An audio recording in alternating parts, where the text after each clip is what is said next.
Welcome, everybody, to a new project that Kim and I will be doing for the next few weeks.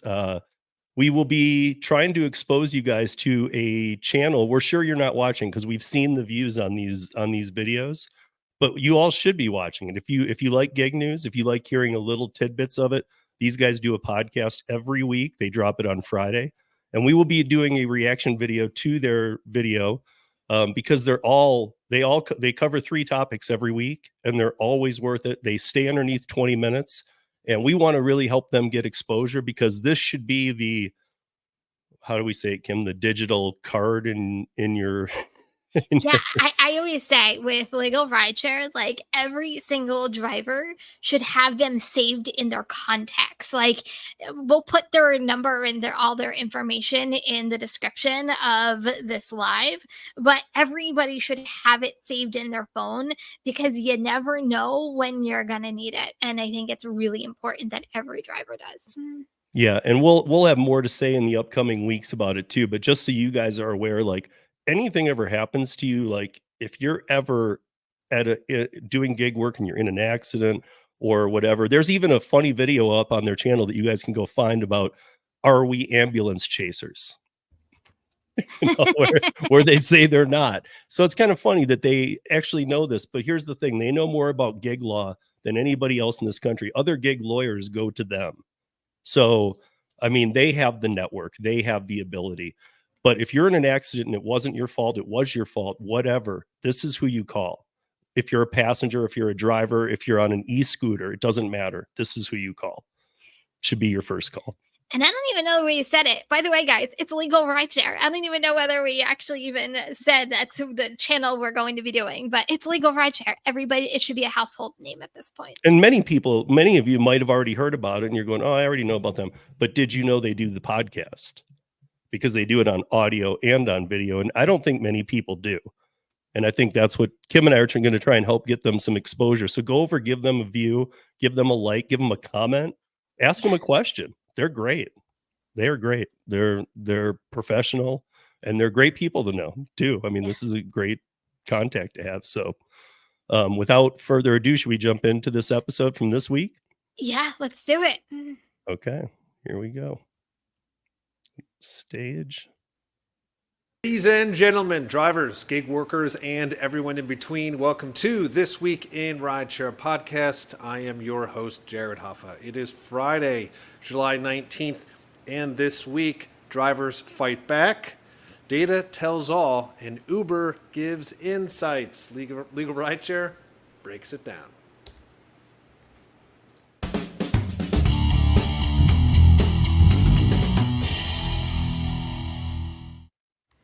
And of course, from Legal Rideshare, I'm joined by the co-founder and lead attorney, Bryant Greening. Bryant, happy Friday. Happy Friday, Jared. Great to be back. It is. I don't know if you watch The Boys. I'm feeling a little bit like Butcher today. I got the Hawaiian shirt and the beard. Have you seen that show? You know, I'm not a viewer of that show, but I can definitely tell that you look like that guy. You know? Yeah, I'm channeling it, which is good. It's a nice summer day in Chicago. It's actually quite nice, so why not, you know? Yeah, absolutely. Let's enjoy this summer. Exactly. And actually, the first story we have today, we'll jump right into it, is Chicago-based, and this is drivers fighting back. So Chicago rideshare drivers are fighting back against deactivations, and this is reported from Capital and Maine, and they explain, quote, Chicago rideshare drivers gathered between the first and second terminals of the O'Hare International Airport on June 25th to launch their latest call for change. What they are saying is an end to unfair deactivations. Chicago rideshare drivers have already been pushing for the passage of Chicago Rideshare Living Wage and Safety Ordinance, also known as the Fair Share Ordinance, that was introduced last year. Now, that legislation would raise drivers' pay, give them 2 weeks' notice before deactivation, and require Uber and Lyft to share deactivation details with city regulators and drivers, among other regulations. They do go into detail and say last week's demonstration linked the Chicago effort to actually a national campaign protesting deactivations from Activate Respect, which is coordinated by the Chicago Gig Alliance, which supports area workers in food delivery, rideshare, and other industries, plus Gig Workers Rising, a California-based organization advocating for app-based workers. Organizers estimated that about 100 drivers demonstrated between Chicago, Denver, and San Jose. So, Brian, this is nothing new. We obviously know how bad this is, but there's really becoming almost an organized national movement, which is really great. It really is. It's so important that drivers are banding together to try to solve this problem. Deactivations have been one of the biggest issues in the rideshare community for as long as I can remember. You know, we've been part of this community for a decade now, and this is something that drivers have continually dealt with. There's so little transparency. Drivers can be deactivated for really any reason, on a whim, without notice, without any due process. And it's just not fair. We've said time and time again, look, there are times when drivers need to be deactivated, when there's a safety issue that can be established, when there's repetitive issues with customers. We get it. But 9 times out of 10, it seems that drivers are being deactivated without a reasonable cause, without being notified of their behavior that is at issue, and without an opportunity to defend themselves. All we're asking for is fairness, due process, and some standards. We need to know what gets you deactivated, what if there's some complaint that's being made, give a warning, give an opportunity for a driver to change the behavior rather than taking away a job. And when the deactivation comes, there needs to be some sort of hearing. There needs to be an opportunity to hear the driver's side of the story rather than just taking the passenger at their word. And if it's proven that the driver needs to be removed, then so be it. But let's do this in a fair, responsible way. Yeah, and if you go into the article, just like you said about the kind of the transparency and having some sort of fair response or just a way to counter it, the article really does go into. They cover a few drivers who've been deactivated. One of them, his name was Moses. He was deactivated for, quote unquote, what they said is the passenger felt uncomfortable. So he said, well, okay. So he reached out to the company. I believe it was Uber, and they're like, well, we can't give you any info. So he's like, well, what did I do that was so uncomfortable? And then, of course, in response to the article, Uber said, hey, the driver can reach out to us and call any time. And then he rebutted and said, every time I try to reach out, there's no one that answers. It's a zero-sum game. You just can't win if that's what you're dealing with. Right, and so there's so many problems with that driver's experience. So the passenger feels uncomfortable. Okay, that's a problem. Drivers shouldn't make passengers feel uncomfortable, but there needs to be more information about why and how can we improve this driver's behavior. Maybe there was some cultural difference where the passenger was uncertain of the driver's behavior, but the driver thought that he was acting in an appropriate manner, and just a little bit of communication can go a long way, and we can solve a lot of these problems. There's not a reason that a driver needs to lose their job based on a complaint like that. Now, if the complaint is I felt uncomfortable because the driver was reaching back and trying to touch me, that's a different story. That driver probably should be deactivated, but right. We need to know what the facts are. The driver needs to know what the allegation is. And if it's something that can be corrected with a talking to, let's correct it with a talking to. If it's something that needs to be taken more seriously, at least give the driver an opportunity to know the allegations against them, to have an opportunity to present their side of the story, and to have a fair, neutral person come in and say, okay, this is the outcome. It shouldn't just all be the passenger and the company making these decisions without the driver's input or opportunity to defend themselves. Absolutely. And again, it's hard to fight something that you have no idea what's going on. So I couldn't have said it better myself. So we'll head on to the second story. Okay, so before we head on to the second story, Kim, what are your thoughts? I liked that they were giving a lot of facts behind what exactly is happening in Chicago, especially from a lawyer's perspective. Mhm. I agree with everything that they said. A lot of these companies, they deactivate first, and ask questions later, or it takes them months to investigate what happened, opposed to just flat out asking the driver, or if it's rideshare or whether it's food delivery, like they should just ask the driver first and foremost what happened in this situation and then make their decision. Like that's not the case. Like they always take the side of the customer, and we know customers lie nonstop in order to get what they want out of Yeah, whether it's a yeah. eh, Customers would rather those that do it wrongfully would rather get a free ride, even if it means you lose your work. yeah. And it's so wrong on so many different levels. And I I think that's one of the things, and I think we even talked about this even last year when we were in Colorado with Stephanie with Deactivations, is, you know, it's nice that people are listening, that there does have to be something that could be done. Now, whether this can be a national wide movement, whether it's your own individual city or town movement, that's to, I guess the future of the gig economy, and legislation. But I definitely think something needs to be done with these companies who just think they can deactivate just to deactivate.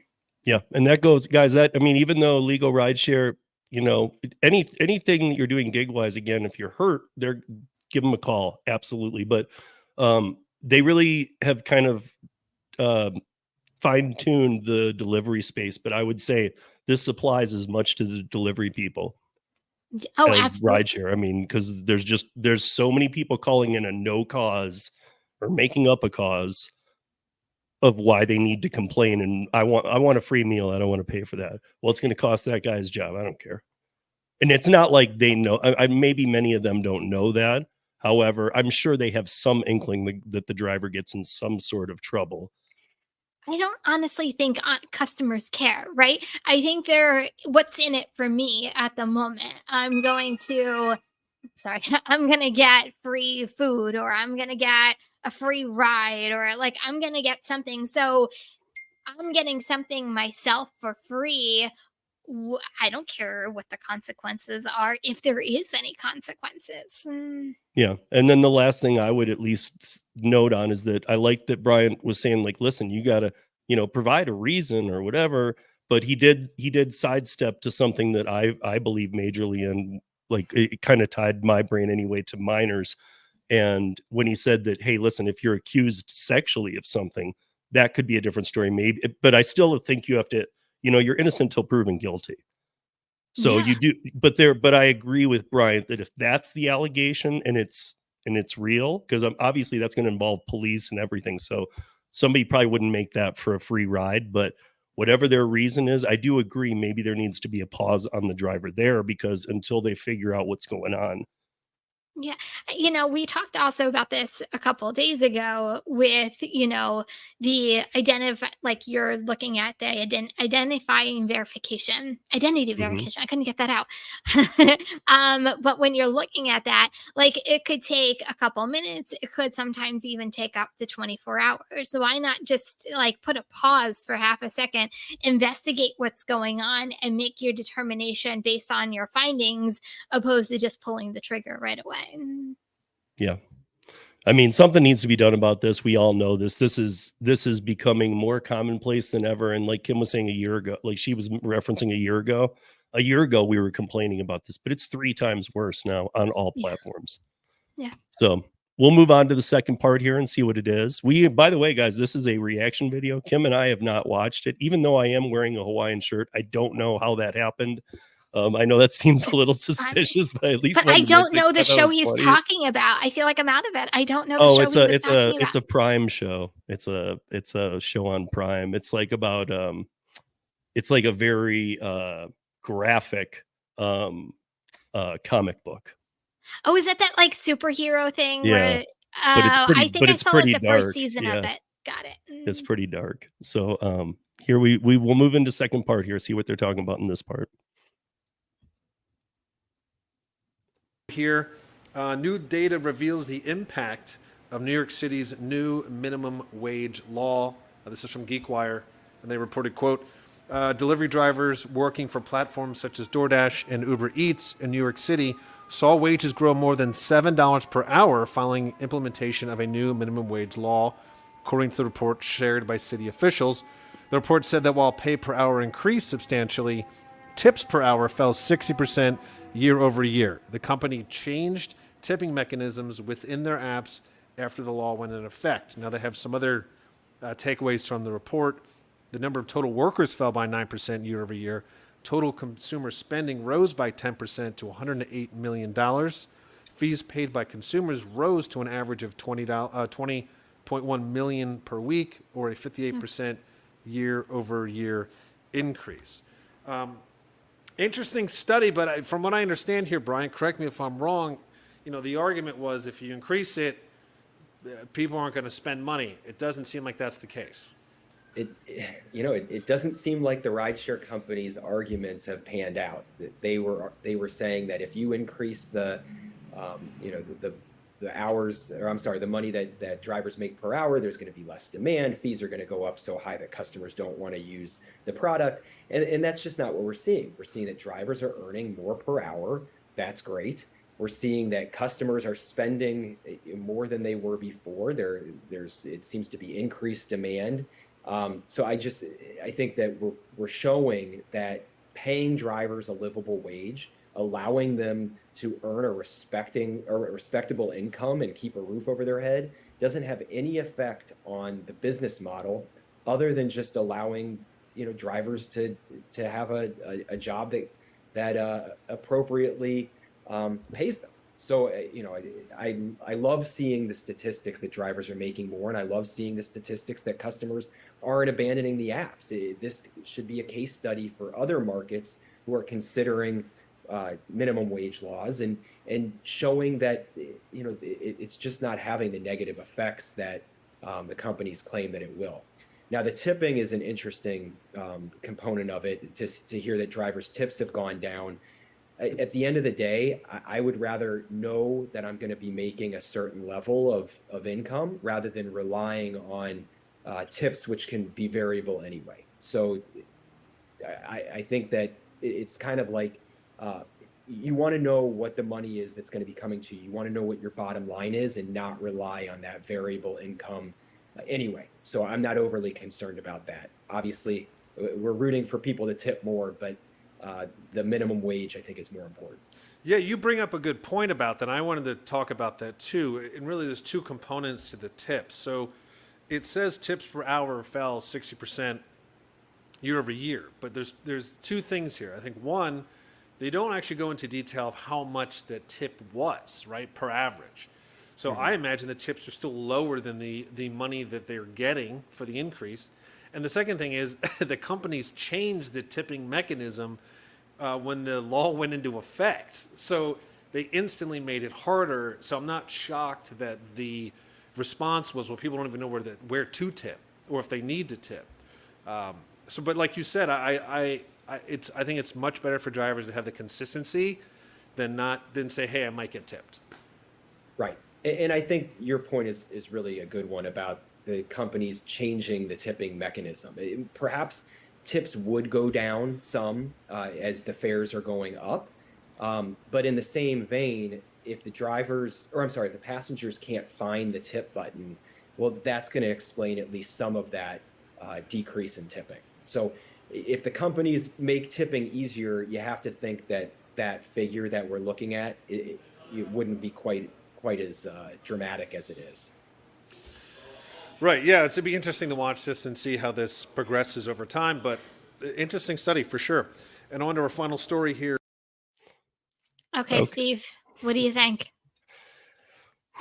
Well, there's actually a lot to unpack here because I mean, here's the deal. I don't know what the oversaturation issue is. I believe that some of the one thing I fully agree wholeheartedly, change is needed.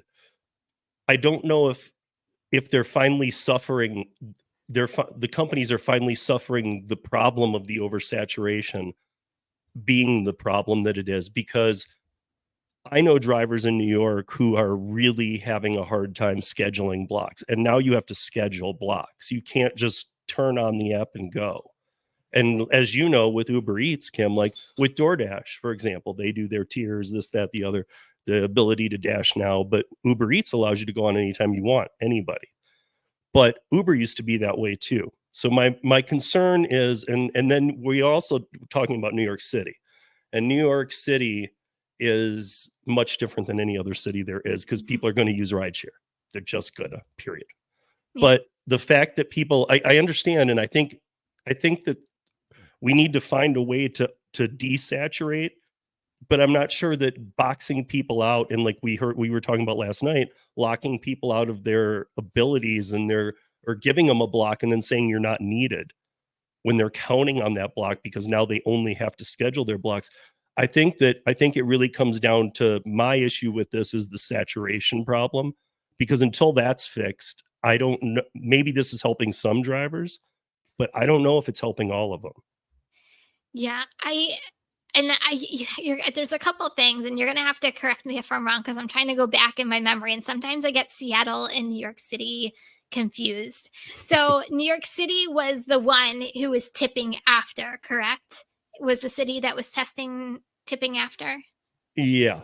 Where you, So even with the food platforms, yes. right. So if that's the case, well, that's the problem on why customers aren't tipping as much as they used to. Because, first of all, I'm going to assume that DoorDash, Uber Eats, Uber, all of these companies raised these customer fees, and they're raising it to offset what they're paying the drivers. But at the same time, as a customer, if I'm tipping after and it's an afterthought, well, I just paid this ridiculous amount of fees.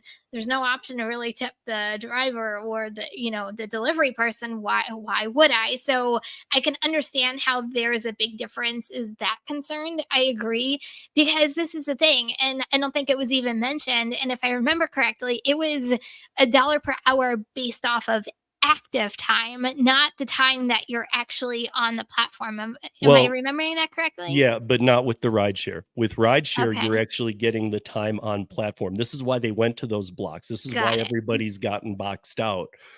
I mean, again, it's a different solution, and I'm all for that. I think desaturation needs to be the focus. This is my personal view. I mean, I think it will get us. I think that would get us to the point, if it were done properly, that the legal rideshare team, that you and I, that we're all trying to get to Yeah. in the best way, is just to really dig in there, and instead of regulating everything on everybody, maybe dig in there and get after these companies about how many drivers do you have on. Taxi companies used to do this back in the day. They used to have a limit on how many they could have out in a city on any given night.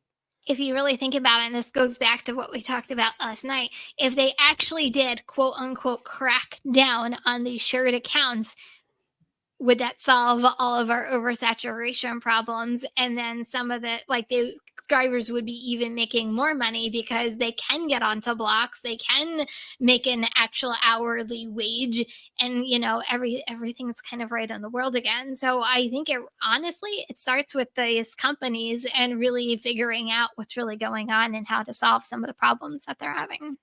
Yeah, I mean, yes. And the last thing that I would note too about the tipping is that when they remove that tipping feature till after the fact. First of all, I know from years of doing this, it's tough to get a rideshare tip sometimes through the app.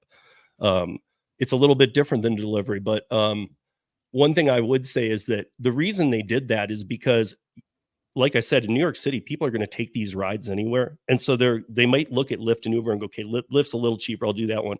But when you look at your bill at the end of a month, and if you're taking these every day, you're going to start adding it all up and going, wow, I'm spending a lot more on Lyft and Uber. But if they've now hidden the ability, making it very difficult to tip, it's going to appear a little less, when really it's the companies taking all that extra money. Yeah, And it it's is. not going to the drivers. No. Yeah. So, I mean, that's a big problem too. Again, I think look, transparency, and start solving the oversaturation. You can't have 10,000 people in a market on a platform that think they have the ability to earn if only 1,000 do. Agreed. That's something that needs to be handled. So, but again, I mean, with these guys, everybody check out Legal Rideshare. They're on YouTube. We will put all the information in the video notes below, but make sure to give them a check out, because every week they're doing these kind of videos. Last week's was another good one. They talked about the reality of autonomous. But we'll jump into this last segment here, and we'll see what they're talking about. Uber rolls out a new feature. This is from The Verge, and they explain, quote, Uber rolled out a new update that lets users search average fares and wait times for planned trips in other cities. The company said it wants to give people who are planning trips or vacations more visibility into how much it would cost to book Uber rides when they get there. The update gives people access to fare and wait time details in approximately 10,000 cities globally, Uber says. The change will start rolling out this week. It did on Tuesday, July 16th. Uber said it wants to take the guesswork out of travel, especially with millions of people expected to make the trip, let's say, to Paris for the Olympics. Now, I find this very interesting, as they often talk out of both sides of their mouth. They seem to be okay with giving transparency for the passenger, but not the driver. Yeah. Interesting. It is. I noticed the same thing. I first of all, I think that this is a great idea. I love the transparency. I love putting the information out there so people can make good decisions about how they want to travel around a city that they're not familiar with. Using Paris as an example, perhaps for some families it makes sense to rent a car rather than Uber everywhere, because the wait times might be higher than they want, or the costs might be higher, and or vice versa. Maybe renting a car would be more expensive, and this just allows them the information that they need to make the decision that's right for them. To your point, I think the drivers could also benefit greatly from an increase in transparency, whether it be in terms of the wages, what to expect in terms of a fare, deactivations like we talked about earlier.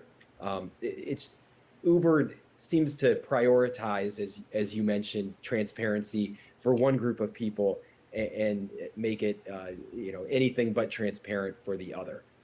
So when we hear stories about Uber understanding the importance of transparency, it is a bit ironic given the stances that they've taken on many other issues. Yeah, it's funny. We both thought the same thing, and it's hard not to see it. And I also just find it really interesting that it'll often be in the same news story the same week that Uber will say we can't do that, and then like you said, for one group of people they're like, oh yeah, of course we'll do that. That's what we do. Yeah, and I agree with you though. I do think ultimately, I think it's great for the passengers to know that. I think it's smart. I think just ultimately transparency in general is ideal. As we talk about all the time, it would stop a lot of these issues. And every time that we do get the data, as we just saw with the previous story, it kind of sheds light on this sort of ending this sort of boogeyman, you don't know, we know better thing. When you get the data, when you get the numbers, when you get the transparency, both passengers and drivers can make decisions that are responsible and make sense. And then maybe people aren't so angry. Maybe things aren't escalating. So I think all around it's important. Well, I think one of the reasons why Uber prioritizes transparency for the passenger is they view the passenger as their customer. They want to be seen as the friendly, and here's all the information that you're going to need to make a good decision for you, and that all makes sense from a customer service perspective. But Uber, in a lot of ways, views the driver as their enemy. It's the group that's taking away money from their pot. And I think that the reason why a lot of times they're not transparent with drivers is because the data isn't all that good for drivers. They don't want drivers to know just how much money Uber is getting and how little money the driver is getting, or exactly what the information is that they're relying on when deactivating a driver. Sometimes it's easier to just remove a driver from the platform rather than to have a full discussion or hearing about an issue. So there's a reason why there's a lack of transparency with the drivers, and it's because Uber knows that the information that they're keeping from the drivers would probably piss the drivers off if they knew. That's the bottom line. They understand that the data isn't in the driver's favor, so they're shielding them from it. Yeah, that's a good point. Yeah, it's easier to control it that way, and we've obviously seen that in previous stories, previous legislation, you name it. They're quite good at that. But those are stories for this week. So before we head off into the weekend, of course, Brian, I'll give you the last word. Yeah, just before the weekend begins, we always remind everybody that if you're involved in an accident or suffer an injury involving an Uber, Lyft, whether you're a driver, passenger, victim, you can come to Legal Rideshare. We offer free consultations. We provide all the information that you need to ensure that you're getting a solid foundation for your insurance claim, having an opportunity to collect every single dime that you're entitled to, whether it's medical bills, lost wages, pain and suffering, any damage that you sustain. Time is always of the essence. Claims don't get better with time, so please come to us early. You can find all of our contact information at legalrideshare.com. So, Kim, what do you think about this last topic? Wow. So first of all, I love that these guys are so informative and have really good opinions on what's happening, not just the ride share space. I think any delivery space that involves any gig work, which I think is absolutely fantastic, which is why I actually enjoy watching this on Fridays. But, the one thing that really stood out was when Brian was saying about the drivers being the enemy and actually taking money away from the company with transparent, like, to me, like, that just completely hit home for me. I'm like, you got that right. So I really enjoyed what he said there.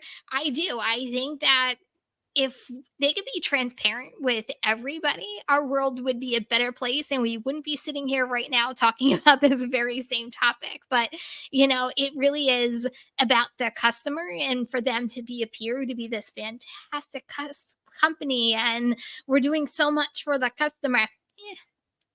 Yeah. Who cares about the driver? No, 100%. And I mean, obviously, for those that don't know, these guys have been in business for a long time. I knew both of them, Bryant and Jared, back in 2018. So I've known that. I mean, pre-pandemic, I was already talking with them. They were one of my first podcast guests, like episode 20, when I started that in 2020. But I had already been talking to them about different cases and sending people their way. They are the most knowledge in the country. And to your point, Bryant has obviously he goes and litigates these. So he obviously has seen the much dirtier and nastier than we even know, because he's been in court dealing with this crap. So he's actually probably seen the nastiest of this. And so as mad as we get, imagine how mad he gets dealing with clients who deserve better. And, basically every time, probably the same old case. Let's just try and not pay anything. Let's try and not help this driver out. Let's do this. And then these guys are sitting here trying to work it for you. They're even talking about lost wages. We're not employees, and they find ways to get lost wages. So you guys make sure to check them out. Legal Rideshare. You can find them at legalrideshare.com. You can request a free consultation at help@legalrideshare.com. You can find them on YouTube at legalrideshare.com. Free consultations. They will talk to you. They have no problem doing it. Again, I've known Bryant for a long time. Kim knows him too. And these are just solid people who are just trying to help. And right now, right from watching this, you need to go over. We're going to link it in the description of this live right now. Go check out their channel. Go check out the live that we just showed. Give them a thumbs up. Give them a comment saying, I just watched Kim and Steve. They sent me over, whatever you want to do. But, go help out their channel as much as you guys love us, because we love them and too. if you're on the fly and you're going to watch it next week, or we want you to go over and check them out, because more people should be watching these than the views that they have. That's what we're really trying to get everybody to know. This name, this should be branded. But leave a comment in Kim's video or in mine too. We'll make sure that that's passed along to them. Anything at all, just get involved, but definitely subscribe and check them out, because they're not posting a lot of videos. You're not going to be bogged down. They post one a week. It's This Week in Rideshare, but it can apply to a lot of things. So they're the ones out there to help you. Not many other people are doing that this well. So Legal Rideshare, you guys. And Kim and I will be back next week to do another breakdown of Legal Rideshare and This Week in their podcast, audio podcast as well. Thank you, everybody, and we will see you back here next week.